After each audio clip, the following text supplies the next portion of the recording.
Hey guys, welcome back to Vaishi's world. ఈరోజు టేస్టీగా పర్ఫెక్ట్గా వెజ్ బిర్యానీ ఎలా చేయాలో చూసే. ముందుగా క్యారెట్, పొటాటో, బీన్స్, కాలీఫ్లవర్ అన్నీ బాయిల్ చేసుకోవాలి. వెజిటేబుల్స్ అన్నీ మంచిగా బాయిల్ అయ్యే వరకు కుక్ చేసుకోవాలి. బిర్యానీ కోసం వెజిటేబుల్స్ని ముందుగా మ్యారినేట్ చేసి పెట్టుకోవాలి. ముందుగా కర్డ్ యాడ్ చేసుకోవాలి. తర్వాత ఆల్ స్పైసెస్తో చేసిన మసాలా యాడ్ చేసుకోవాలి. 1 spoon of turmeric powder add చేసుకోవాలి. తర్వాత వెజిటేబుల్ బిర్యానీకి మెయిన్ ఇంగ్రీడియంట్ ధనియాల పొడి యాడ్ చేసుకోవాలి.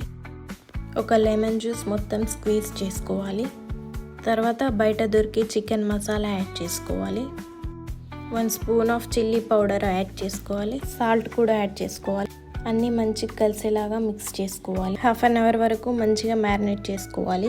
వాటి ఫ్లేవర్స్ మొత్తం వెజిటేబుల్స్కి అబ్జర్వ్ అవుతుంది. తర్వాత వెడల్పాటి కడాయి పెట్టుకొని అందులో ముందుగా ఆయిల్ వేసుకోవాలి. గీ కూడా యాడ్ చేసుకోవచ్చు. ఆయిల్ హీట్ అయ్యాక ఆనియన్స్ వేసుకోవాలి.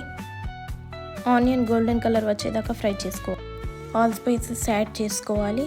బగారాకు, అనాస పువ్వు, సాజీరా, దాల్చిన చెక్క, లవంగాలు అన్నీ వేసుకొని 2 మినిట్స్ పాటు ఫ్రై చేసుకోవాలి. కసూరి మేతి, మంచి టేస్ట్ యాడ్ అవ్వడానికి కాజూస్ కూడా యాడ్ చేసుకోవాలి.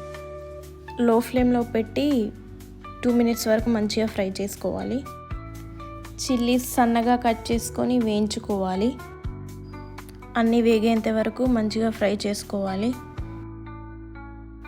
తర్వాత చిన్నగా కట్ చేసుకున్న కొత్తిమీర, పుదీనా లీవ్స్ యాడ్ చేసుకోవాలి. అన్నీ పచ్చివాసన పోయే వరకు ఫ్రై చేసుకోవాలి. తర్వాత హాఫ్ అన్ అవర్ పాటు మ్యారినేట్ చేసుకున్న వెజిటేబుల్స్ యాడ్ చేసుకోవాలి. తర్వాత మీడియం ఫ్లేమ్లో పెట్టుకొని వెజిటేబుల్స్ అన్నీ ఫ్రై చేసుకోవాలి. 10 మినిట్స్ మీడియం ఫ్లేమ్లో మంచిగా ఫ్రై చేసుకోవాలి. ఇప్పుడు వేరే కడాయిలో రైస్ కుక్ చేసుకోవాలి. ముందుగా హాఫ్ అన్ అవర్ పాటు నానబెట్టుకున్న బాస్మతి రైస్ యాడ్ చేసుకొని కుక్ చేసుకోవాలి. రైస్ 90% కుక్ చేసుకోవాలి. ముందుగా వెజిటేబుల్స్ ఫ్రై చేసుకున్న కడాయిలో 90% కుక్ అయిన రైస్ని అప్పర్ లేయర్గా యాడ్ చేయాలి.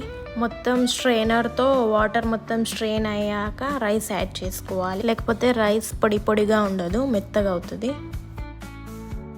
తర్వాత లాస్ట్లో ఫుడ్ కలర్ను గీ యాడ్ చేసుకోవాలి. 10 మినిట్స్ తర్వాత tasty veg biryani ready. Veg biryani best combination raita అయినా మసాలా కర్రీ అయినా. Thanks for watching. Please do like, share and subscribe.